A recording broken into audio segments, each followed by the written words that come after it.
Hello, friends, and welcome to the second episode of Lead or Bleed, a new series of podcasts on leadership wisdom. This is a work by Steve Chandler I'm reproducing in front of you. And today's topic is keep giving feedback. The failure to give appropriate and timely feedback is the most extreme cruelty that we can inflict on any human being. Human beings crave feedback. Try ignoring 3-year-old. At first, he will ask positive attention, but if he continually ignored, soon you will hear a loud crash or cry because any feedback, even negative feedback, is better than no feedback. Some people think that this principle applies only to children. No, it's not. It applies even more to adults. The cruelest form of punishment in prison is solitary confinement. Most prisoners will do anything, even temporarily improve their behavior to avoid being in a situation with little or no feedback.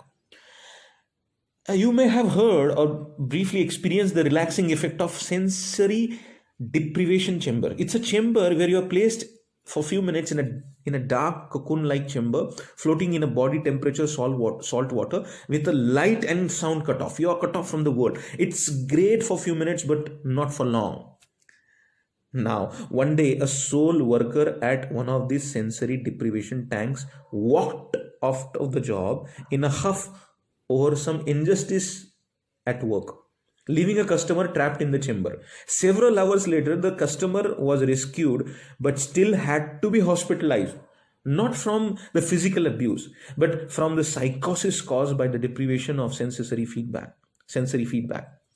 What occurs when all outside feedback is cut off is that the mind manufactures its own sensory feedback in the form of hallucination, and that often personify the person's worst fears.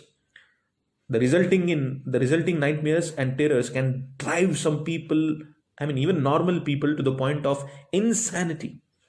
Your own people are no different. If you cut off the feedback, their minds will manufacture their own feedback, quite often based on their worst fears. And friends, listen carefully. It's no accident that trust and communication are the two organizational problems most often cited by employee surveys.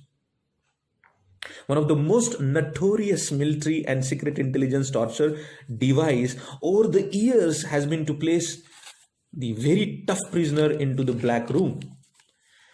The time spent in total sensory deprivation breaks prisoners faster than the physical beatings.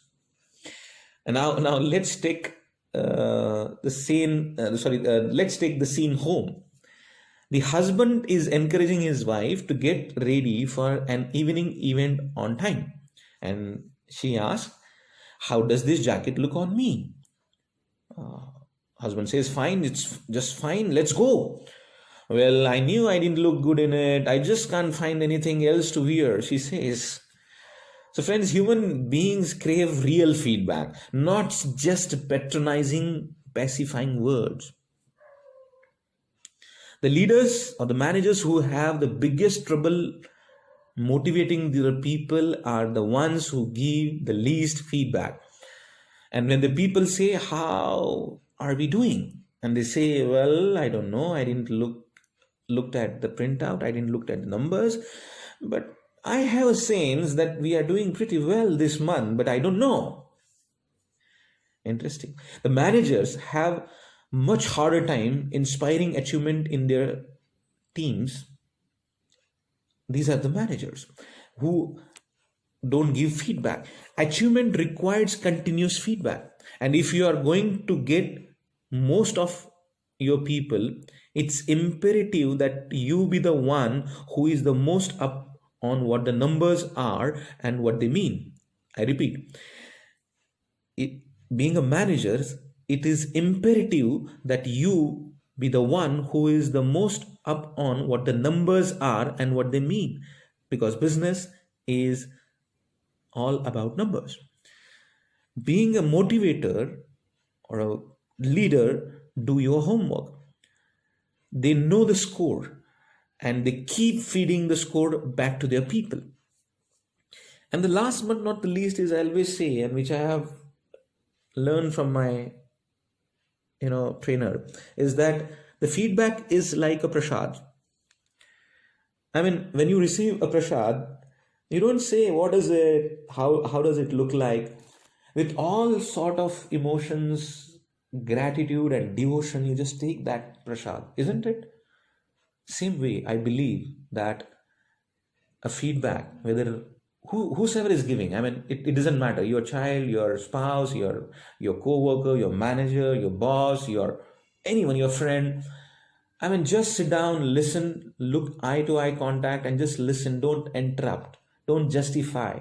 Don't open your mouth. Keep your mouth shut and take that entire feedback and say thank you. Whenever you receive anything, you say thank you for that feedback, whether it is positive or negative feedback, whatever it is. And once you say thank you, go sit down and analyze what the other person is saying. And often, my friends, you know that the truth is always is very hard to digest. It's bitter, and it inflict a lot of human emotions inside us. But just understand that whether it is truth, there is a truth inside it, and take that feedback and improve your action areas. And I think that's very critical as a leader.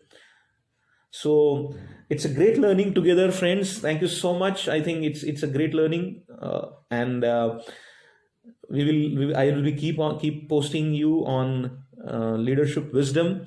Thank you so much for listening to this podcast. I am Praveen Metkute, your life coach for life, signing off for today with a promise that we'll meet soon. Thank you so much. Keep moving, keep rocking.